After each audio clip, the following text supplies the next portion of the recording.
The city of light. Paris. It is a place where the air smells of roasted coffee and old paper, where the stone buildings glow golden in the sunset, and where every corner promises a story of romance. It is the year 1981, and the world feels open, sophisticated, and alive. But you must understand, where the light is brightest, the shadows are the deepest. And hidden within the prestigious halls of the Sorbonne University, a very specific, very small shadow was growing, feeding on a hunger that no bread or wine could ever satisfy. Let me tell you about Issei Sagawa. To look at him, you would feel no fear. In fact, you might feel pity. He was a man of 32 years, but he looked like a boy, perhaps even younger. He was incredibly short, barely 5 feet tall, frail, and soft-spoken.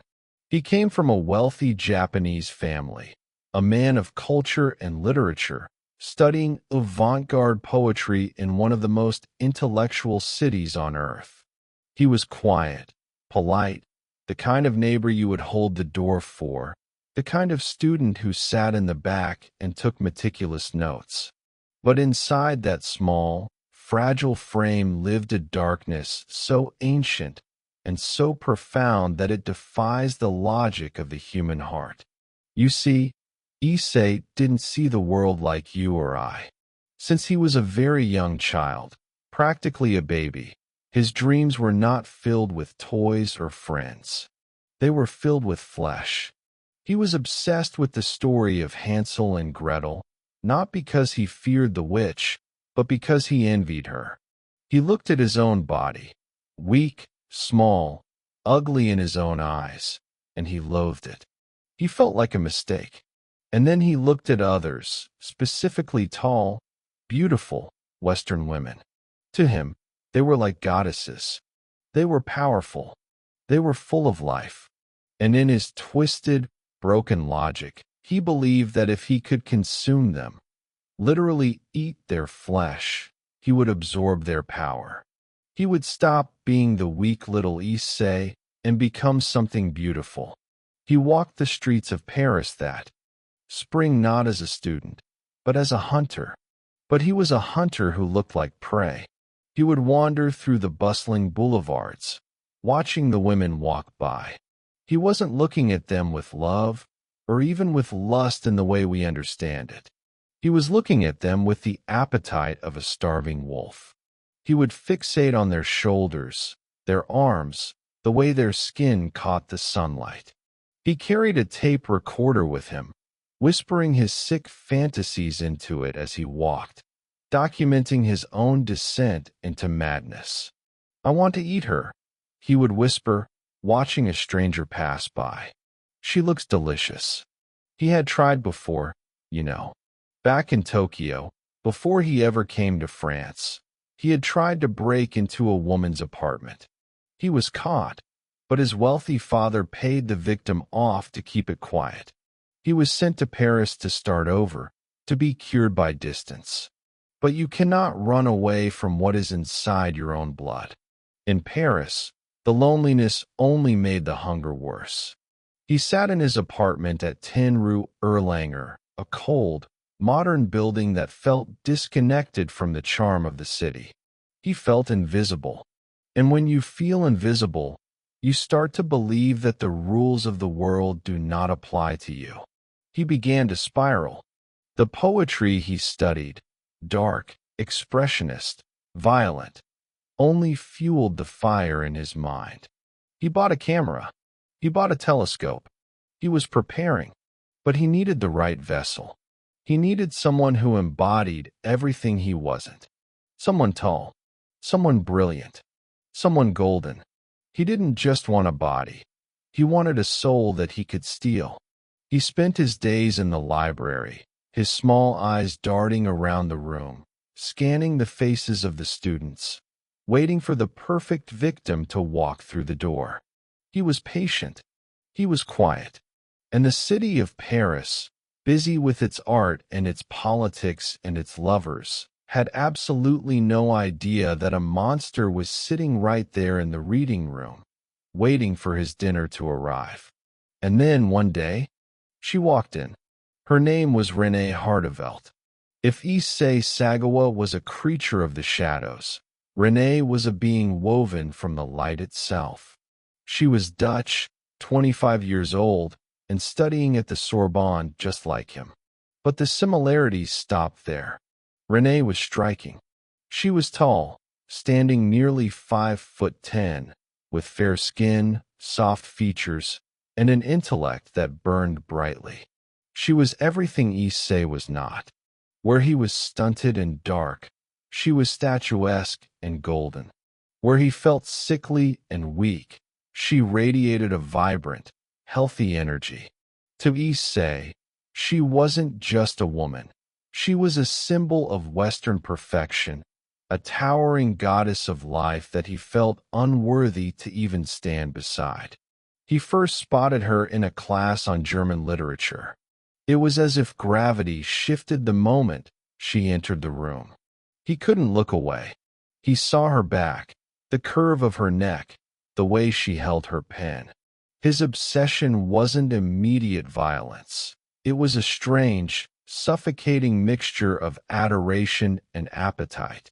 He wanted to be near her, to bask in her glow, hoping that perhaps some of her vitality would spill over onto him. He approached her with the trembling shyness of a schoolboy, using his academic struggles as a lure. He told her he needed help with German translations, playing up his difficulties, making himself appear smaller, needier, more harmless. Renee, kind-hearted and passionate about her studies, agreed. She didn't see a predator. How could she? She looked down and saw a quiet, polite Japanese man, intelligent but perhaps a bit lonely in a foreign land. She saw a fellow scholar. She saw a friend. She had no idea that when he looked up at her, he wasn't looking at a friend, but at a prize. They began to meet. Sometimes at the university, sometimes at cafes, and eventually, he invited her to his apartment on Rue Erlanger for dinner and study sessions. The dynamic between them was bizarre and tragic. Renee would sit there, reading poetry or explaining complex German grammar. Her voice melodic and clear. Issei would sit opposite her, nodding, smiling, while his mind roared with a deafening hunger. He would later describe the agony of these meetings. He claimed to love her. He truly believed he loved her. But his definition of love was fatally flawed. To him, loving something meant possessing it entirely, absorbing it into his own being so that they would never be apart. He didn't want to hold her hand. He wanted her to become part of his blood. One evening, during one of these sessions, the mask almost slipped. Renee was sitting near him, perhaps reading aloud, and Issei was overcome by an impulse so strong it made him dizzy. As he looked at the soft skin of her arm, the desire to bite her, to tear into her right then and there, was overwhelming. He clenched his hands, sweating, fighting the beast inside him. He imagined the taste. He imagined the strength flowing from her veins into his. But he held back. It wasn't time yet. He wasn't ready. He needed everything to be perfect. He continued to play the role of the gentle eccentric. He cooked for her. He listened to her talk about her life, her dreams, her family. Every detail she shared just made her more real to him, and in his twisted logic, made her a more worthy sacrifice. He was feeding her, fattening her up with kindness and trust, while he slowly starved himself on anticipation. He bought a rifle, a .22 caliber carbine.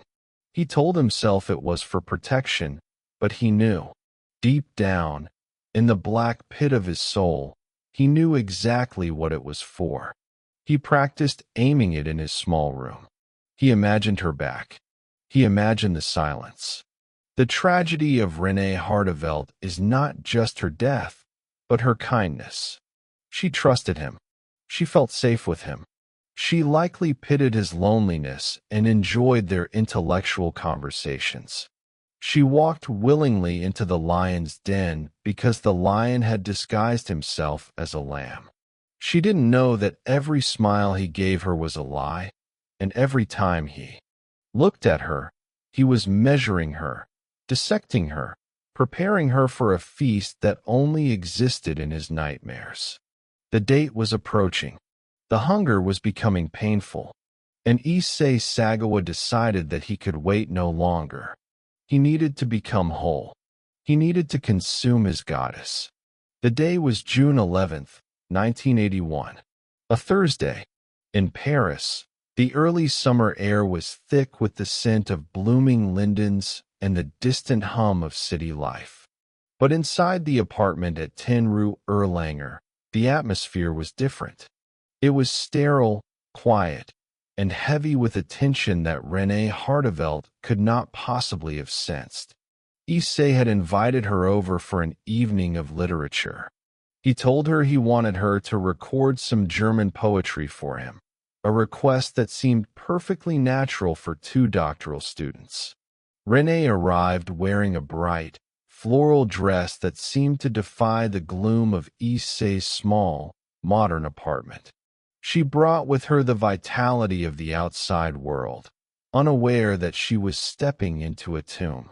Issei welcomed her with his usual polite, jerky bow. He was vibrating with a nervous energy that he tried to pass off as academic excitement. He had prepared everything. The tape recorder was set up on the table. The chair was positioned perfectly, and hidden, just out of sight behind a stack of books, was the .22 caliber rifle he had purchased specifically for this moment. They began the session.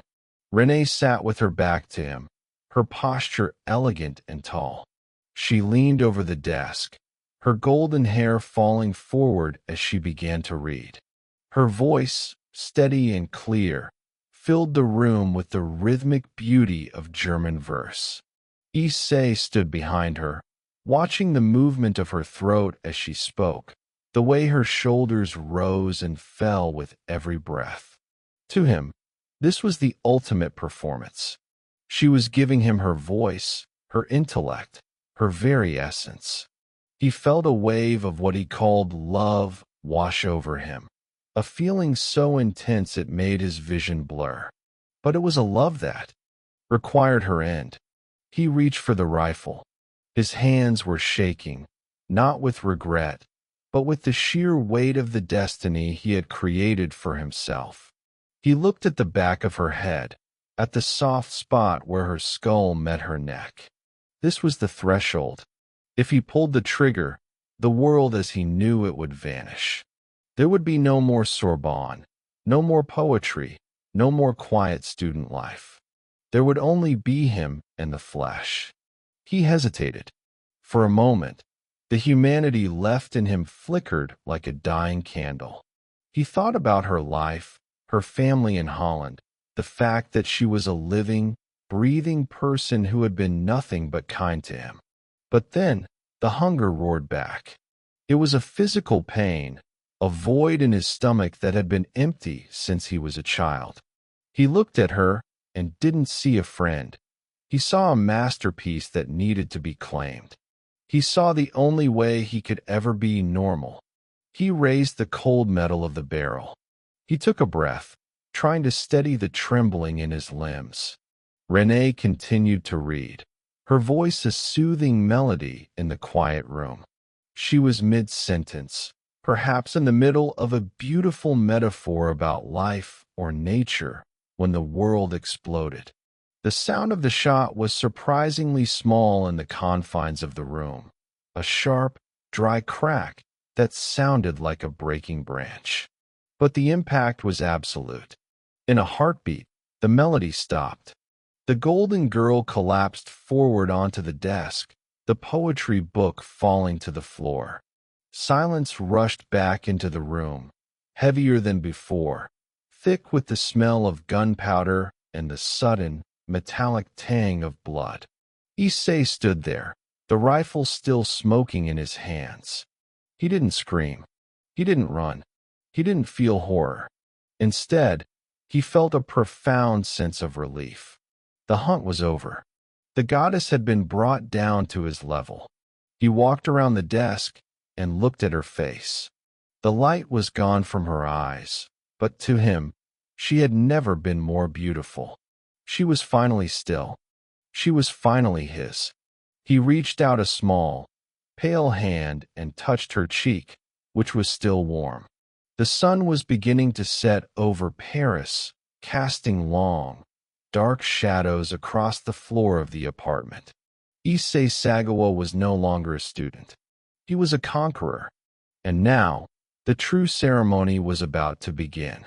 The dinner he had waited a lifetime for was served.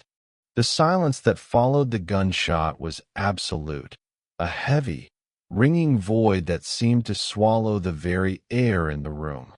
Issei stood over her, the rifle hanging limp in his hand. He watched as the life began to drain from Renée, the vibrant energy he had envied so much now spilling out across the desk, staining the German poetry books a dark, indelible crimson. Most people, in such a moment, would be struck by a tidal wave of revulsion or a frantic urge to flee. But Issei felt a chilling, clinical calm. He was like a man who had finally reached the summit of a mountain. He was breathless, not with horror, but with a sense of accomplishment. He began the first stage of his ritual. He didn't rush. He later described this period as a trance, a dreamlike state where the boundaries of morality and reality had simply dissolved. He moved her body from the chair to the floor, noticing how heavy she felt, how substantial. He stripped the floral dress from her frame, treating her not as a human being he had just murdered, but as a long-awaited gift he was finally allowed to unwrap. He looked at her fair skin, now pale and waxy in the dimming light of the Paris evening, and felt a surge of artistic appreciation. To him, this was the ultimate canvas. Then, the necrophilia began. It is a detail that many find harder to stomach than even the cannibalism itself. For several hours, he violated her corpse, driven by a desperate, pathetic need to merge with her, to force a connection that he was too broken to achieve with a living woman. He wanted to possess her every fiber, to prove to himself that he, the small and stunted man, could dominate this towering symbol of beauty. There was no passion in it, only a cold, mechanical desperation.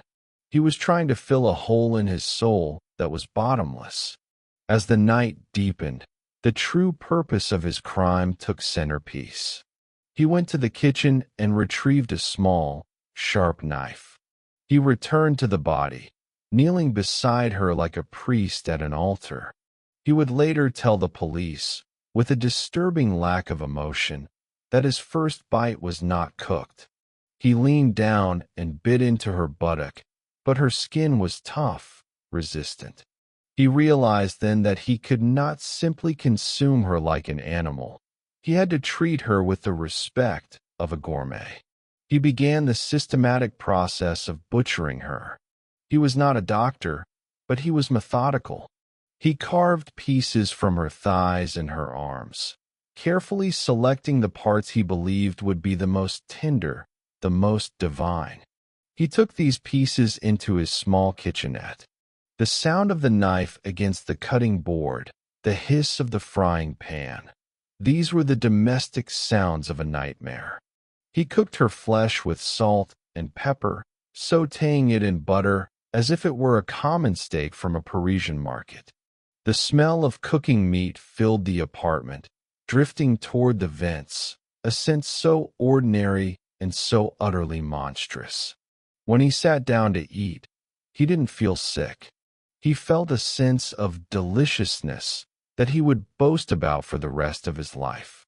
He described the taste as melting on his tongue like raw tuna in a sushi shop, or like a fine veal. As he chewed, he believed he was finally absorbing her. Every swallow was a victory. He believed that by eating Renee, he was ending his own loneliness. He was becoming her. The small, frail Japanese man was disappearing, and in his place, a new, more powerful being was being born from the remains of the Dutch girl. He spent the rest of that first night in a state of horrific euphoria. He played music. He looked at her body, which was now a landscape of his own making. He was not thinking about the police or the neighbors or the fact that he was a murderer.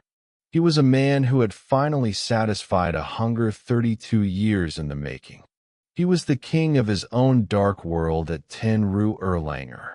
But outside, the sun was beginning to rise over the rooftops of Paris, and the real world, the world of law and consequence and discovery, was waking up. The clock was ticking, and the goddess he had tried to hide within himself was about to be found. The sun rose on Friday morning, but for Issei Sagawa, time had ceased to exist in its traditional sense. The apartment had become a pocket dimension, a theater of the macabre where he was the only spectator. He didn't feel the panic of a criminal. He felt the satisfaction of a collector. He spent the better part of the next 2 days in a domestic routine that would make the skin crawl. He would wake up, look at the remains of Renee, and decide which part of her he would share a meal with next. He was living out a grotesque parody of a honeymoon, one where the bride was silent and the groom was a consumer. He began to document his triumph. He took out his camera and began taking photographs, hundreds of them. He photographed her face, her wounds, and the pieces he had prepared. He even took selfies with her, posing his small, fragile body next to her lifeless one, a visual record of his conquest. He wanted to preserve the moment forever. In his mind, this wasn't evidence of a crime. It was the documentation of a masterpiece. He would later describe these days as the most peaceful of his life, a time of quiet intimacy that he had never experienced with any living soul. But nature is indifferent to the fantasies of madmen. By Saturday, the physical reality of what he had done began to manifest. The early June heat was rising, and the apartment, once a sanctuary, was becoming a tomb. The sweet, floral scent of Renee's perfume had been replaced by the heavy, cloying stench of decay. The goddess was changing. Her skin was losing its golden hue, turning a bruised, mottled purple. The flesh he so craved was beginning to soften and spoil. The illusion was breaking. He realized that he could not keep her here forever. The world was starting to bleed back in through the cracks. He began the task of cleaning up, but his approach was as clumsy as his killing was precise. He didn't have a plan for disposal. He had been so focused on the act of consumption that he hadn't considered the remains. He tried to flush some of the smaller pieces down the toilet, but the plumbing of the old Parisian building groaned and rebelled, threatening to overflow and expose him to the neighbors. He realized he needed to get her out of the apartment, and he needed to do it soon. The stench was becoming a physical weight, pressing against the doors and windows. He found 2 large, sturdy suitcases in his closet. He began to pack Renee away. It was a struggle. Even in her diminished state, she was much larger than him. He had to exert every ounce of his limited strength to fold her into the dark, vinyl interiors. He packed her like a traveler would pack for a long journey, tucking her limbs into the corners, filling the gaps with the floral dress she had worn and the blood-soaked towels he had used to try and keep his temple clean. He was sweating, his breath coming in ragged gasps, as he zipped the bag shut. As he stood there in the center of the room, surrounded by the silence and the smell, a sudden, sharp fear finally pierced his euphoria. He looked at the suitcases. They looked like luggage, but they felt like lead. He was a small man, barely 5 feet tall, and he had to carry the weight of his sins across one of the most crowded cities in the world. He looked at his hands. They were stained, not just with blood, but with the irreversible choice he had made. He had eaten the fruit of the forbidden tree, and now the garden was turning into a cage. He waited for the cover of darkness. He cleaned the apartment as best he could, though the metallic scent of blood seemed to have soaked into the very walls. He put on his coat, adjusted his glasses, and looked in the mirror. He looked like the same quiet, polite student who had arrived in Paris years ago. But behind his eyes, the hunger had been replaced by a cold, sharp dread. He grabbed the handles of the 2 heavy suitcases and began the long, agonizing walk down the stairs. The Bois de Boulogne was his destination, a vast, dark park where secrets were buried. But the shadows of Paris are never truly empty, and Issei Sagawa was about to learn that he was not as invisible as he believed. The night of June 13th was cool, but Issei was drenched in a feverish sweat. He stood on the curb of Rue Erlanger, 2 massive, bulging suitcases at his feet. To any passerby, he looked like a weary traveler, perhaps a student heading home for the summer. But the weight inside those bags was not clothes or books. It was the heavy, cold reality of René Hartevelt.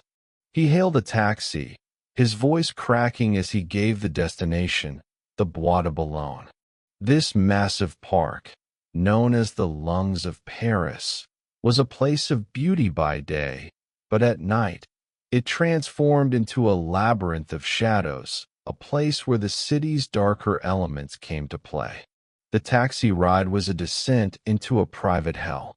Every time the car hit a bump, the suitcases shifted, and Issei's heart hammered against his ribs like a trapped bird. He was terrified that the driver would smell the cloying, sweet rot beginning to emanate from the vinyl. He sat in the back seat, small and shivering, staring out at the streetlights of Paris as they blurred past. He felt as though the entire city was watching him. When the taxi finally pulled up to the edge of the darkened park, Issei dragged the bags out onto the gravel, paid the driver with trembling hands, and watched the red taillights vanish into the night. He was alone with his cargo. The Bois de Boulogne at night is a terrifying place for the innocent, but for Issei, it was a stage for his final act of desperation. He began to drag the suitcases toward a large pond known as the Lac Inférieur. He was not a strong man, and the bags were immense. He struggled, heaving them a few feet at a time, his breath coming in ragged, audible gasps. The suitcases scraped against the dirt and the roots of ancient trees, a sound that seemed loud enough to wake the dead. He reached the edge of the water, the surface of the lake black and still like a mirror of ink. His plan was simple. He would sink them. He believed the water would swallow his secret forever. But as he prepared to heave the first bag into the depths, he realized he had made a fatal mistake. He hadn't weighed them down, and in his panicked, exhausted state, he didn't notice the young couple sitting on a bench nearby, hidden by the thicket. They weren't police. They were just 2 people seeking a moment of privacy. But they watched with growing curiosity and then horror as they saw a tiny, frantic man struggling with 2 heavy trunks in the middle of the night. Issei managed to push the first suitcase into the water. It didn't sink. It bobbed on the surface, a dark, rectangular island in the moonlight. He panicked. He tried to push the second one in, but his strength failed him. He heard a rustle in the bushes, a voice, a footstep, and his mind shattered. He abandoned the bags. He turned and ran, his small legs pumping, disappearing into the darkness of the trees like a frightened animal. He left Renee there, floating in the gray light of the pre-dawn, waiting to be found. The couple approached the water's edge, their hearts racing. They saw the bags. They saw something protruding from the half-zipped corner of one, something that looked like a human hand, pale and bloodless. A scream shattered the morning silence of the park. Within 30 minutes, the Bois de Boulogne was swarming with gendarmes. The suitcases were hauled from the water and opened under the glare of industrial flashlights. Even the most hardened investigators recoiled. It wasn't just a murder, it was a desecration. As the sun began to rise over Paris on June 14th, the police began a frantic hunt. They found a blood-stained receipt inside one of the bags, a receipt for a taxi. They found the driver. They found the address, 10 Rue Erlanger. The net was closing, and the small man who thought he had become a god was about to find himself trapped in a very small, very cold cell. The fantasy was over. The nightmare for the rest of the world was just beginning. The knocking on the door of apartment 402 didn't sound like a hero's entrance. It sounded like the final gavel of a judge. It was June 15th, and the French police, led by the traces of the taxi and the witnesses at the park, had arrived. When the door opened, they didn't find a hulking brute or a wild-eyed lunatic. They found Issei, looking smaller than ever, wearing his glasses and a look of resigned confusion. He didn't fight. He didn't struggle. He simply looked at the officers and, with a chilling politeness that would define his public image for decades, invited them in. The apartment was a sensory assault. Despite his attempts to clean, the air was thick with the scent of chemicals and something much older, the iron smell of dried blood and the faint, lingering odor of cooked meat. The investigators moved through the small space with masks over their faces, their eyes wide as they found the evidence of his banquet. They found the refrigerator. Inside, they discovered plastic bags containing what remained of Renee's flesh, carefully labeled as if they were leftovers from a Sunday roast. They found the cameras, the developed photos of the mutilation, and the tape recorder with the German poetry still queued up. Issei was taken to the police station, a gray, oppressive building where the reality of his situation should have crushed him. But as the detectives sat across from him, they realized they were dealing with something they hadn't encountered in all their years on the force. Issei didn't deny anything. In fact, he seemed almost eager to share. He spoke in a soft, melodic voice, his French precise and academic. He explained his philosophy, his hunger, and his love for Renee. "I killed her to eat her," he said, as simply as if he were explaining a mathematical formula. He told them he wanted to absorb her beauty because he felt so ugly himself. The detectives were horrified. They were used to crimes of passion, greed, or even random madness. But this was different. This was a man who had intellectualized the most primal taboo of humanity. He described the taste of her flesh with the vocabulary of a food critic, comparing the different parts of her body to various types of high-end seafood and veal. He showed no remorse, only a strange, lingering sadness that he hadn't been able to finish his meal before the police interrupted him. He seemed more upset about the waste of good meat than the waste of a human life. As the news of the Paris cannibal broke, a wave of revulsion swept across France and then the world. The details were too much for the public to process.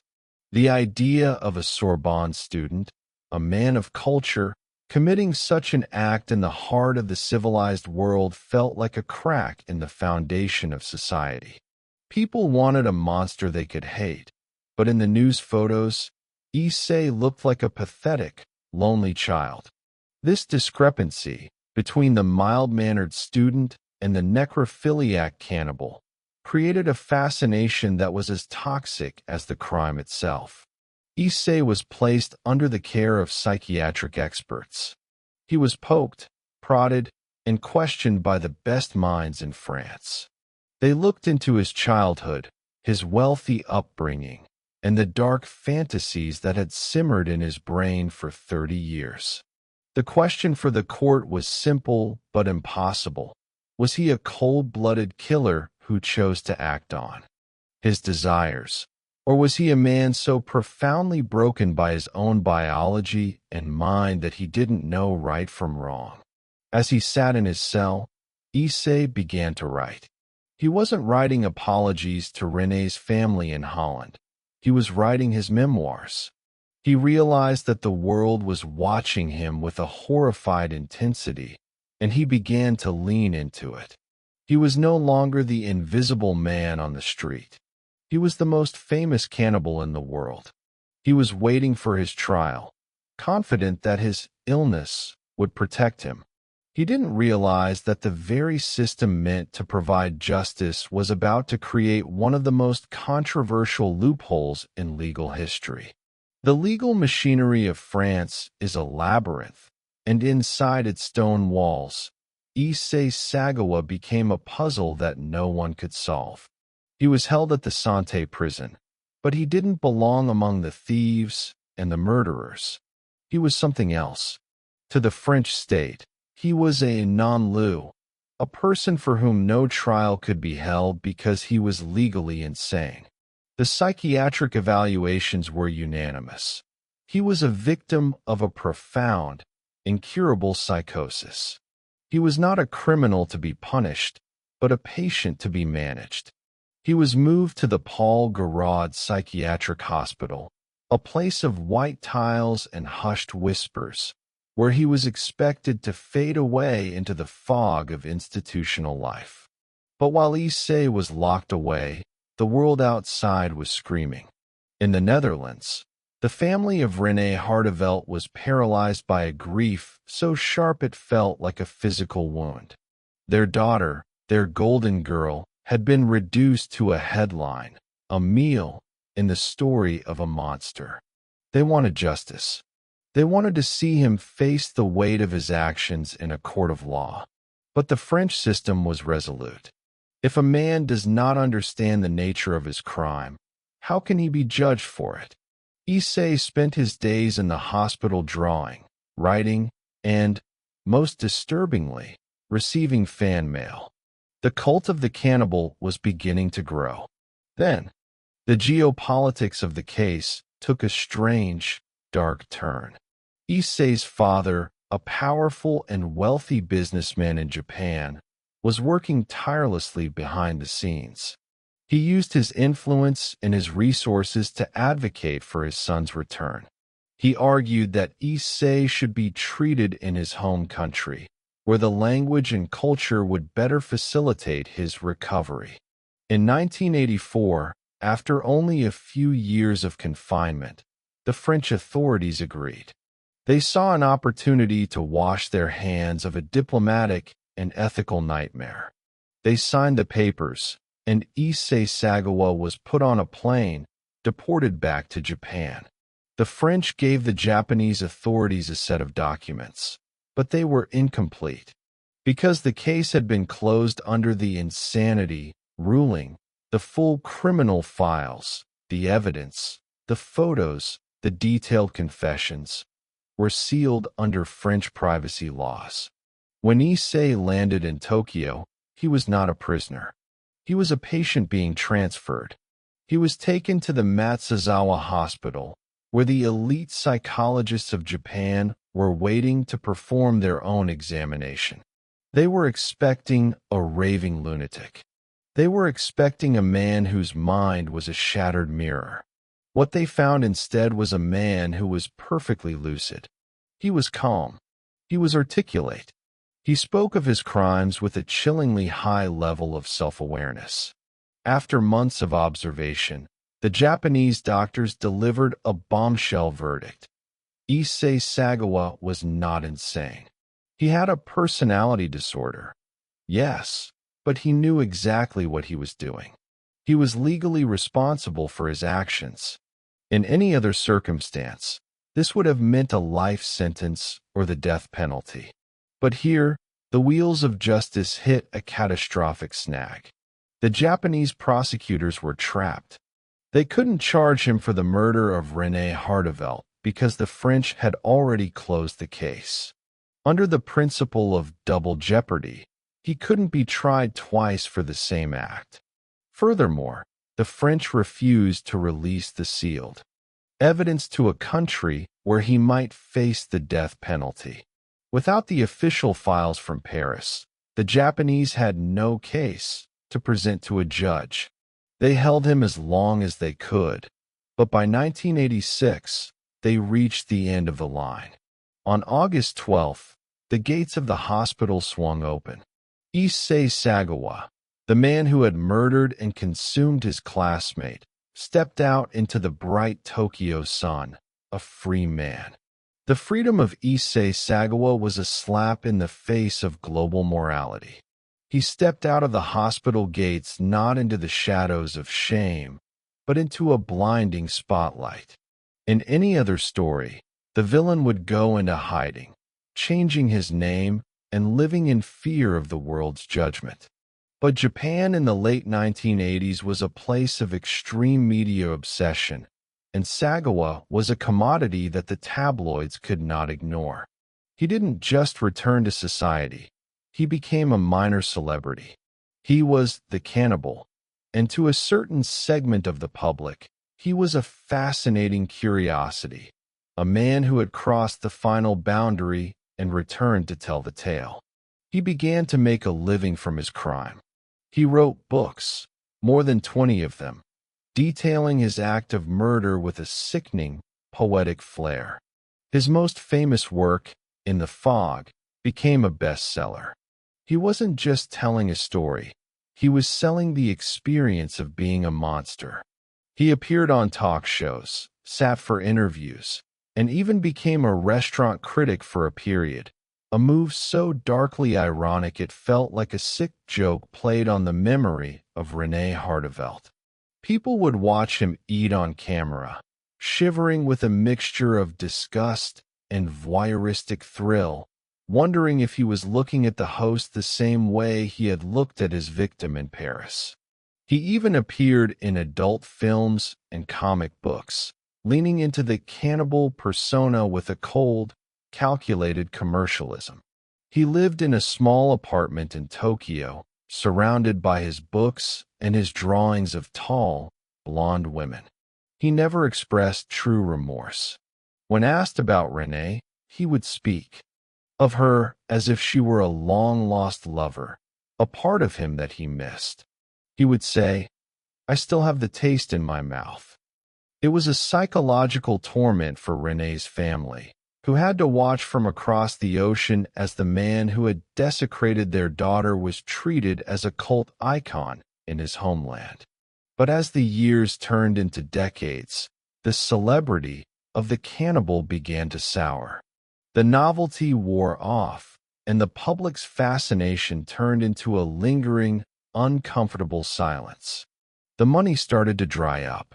The wealthy family that had protected him was gone. His father had died, and the family fortune had dwindled. Issei began to age, his body becoming even more frail and stunted than it had been in his youth. He suffered a stroke that left him partially paralyzed, confined to a wheelchair, and reliant on his brother for every basic need. The goddess he had consumed hadn't given him her power or her vitality. Instead, he was becoming a prisoner of his own decaying flesh. He lived in a cluttered, cramped apartment, a far cry from the sophisticated world of the Sorbonne. He was a man who had tried to steal a life to fix his own, only to find that he had merely prolonged his own misery. He became a recluse, a ghost haunting the edges of a city that had finally grown tired of his story. The man who wanted to be famous for his hunger was now just a lonely, broken old man waiting for the end. Yet, even in his decline, the injustice remained. He had spent less than 5 years in total confinement for one of the most horrific crimes imaginable. He had lived 40 years as a free man, enjoying the sun, the food, and the fame that René Hardevelt was never allowed to have. He was a living testament to the fact that sometimes the system doesn't just fail, it breaks entirely. As his health failed, the world waited for the final chapter, wondering if death would finally bring the balance that the law never could. The end came quietly, far from the dramatic stage he had built for himself. On November 24th, 2022, in a hospital in Tokyo, the heart of Issei Sagawa finally stopped. He was 73 years old. He died not from a bullet or a blade, but from pneumonia, a common, breath-stealing end for an old man. There was no grand reckoning, no final confession that brought peace to the world. He simply slipped away, leaving behind a legacy of blood, ink, and a haunting question that still lingers in the halls of justice. How did a man who did the unthinkable manage to die in a bed of his own choosing, surrounded by his own things, as a free citizen of the world? In the aftermath of his death, the silence was deafening. There were no state funerals, no grand memorials. Most of the world greeted the news with a cold sense of relief, a feeling that a long-festering wound had finally been cauterized. But for those who remember the girl in the floral dress, the relief was hollow. René Hardevelt has been gone for over 40 years. She remains forever 25, frozen in time as the brilliant student who walked into an apartment at 10 Rue Erlanger and never walked out. While Sagawa grew old, wrote books, and cashed checks, René's family lived in the shadow of a justice that was never served. The story of Issei Sagawa is more than a crime report. It is a dark mirror held up to our society. It reveals the cracks in our legal systems, the way wealth and influence can tilt the scales, and the voyeuristic hunger of a media culture that can turn a monster into a mascot. Sagawa was a man who believed that by eating another, he could become whole. But in the end, he remained exactly what he always was, a small, hollow man who could only feel important by destroying something beautiful. He didn't absorb René's light. He only proved how much he lived in the dark. Even now, his name is spoken in whispers in criminal psychology classes and law schools. He is the ultimate what if. What if the French hadn't labeled him insane? What if the Japanese had found a way to prosecute? The case remains a chilling reminder that the line between civilization and savagery is thinner than we like to believe. We build walls, we write laws, and we create polite society to keep the monsters at bay. But sometimes, the monster is the polite student sitting right next to us in the library, smiling as he turns the page of a poetry book. As we close this story, let us shift our gaze away from the man in the wheelchair and back to the girl from Holland. Let us remember René not as a victim or as a meal, but as the vibrant, intelligent soul she was before she crossed paths with a shadow. The tragedy isn't just that Sagawa lived, it's that René didn't. Her dreams, her future, and her voice were stolen for the sake of a madman's appetite. And while he may have escaped the prisons of men, he spent every day of his life trapped inside the mind that drove him to kill. a prison of hunger that no amount of fame could ever truly satisfy. The lights of Paris still glow golden in the evening. The Bois de Boulogne still breathes with the wind through the trees. But if you walk past 10 Rue Erlanger, you might feel a sudden, inexplicable chill. You might remember the story of the man who tried to eat the world to save himself, and the girl who became a ghost in the city of light. The story of Issei Sagawa is over, but the lesson remains. Evil doesn't always wear a mask. Sometimes it wears a suit, speaks in soft tones, and waits patiently for you to turn your back.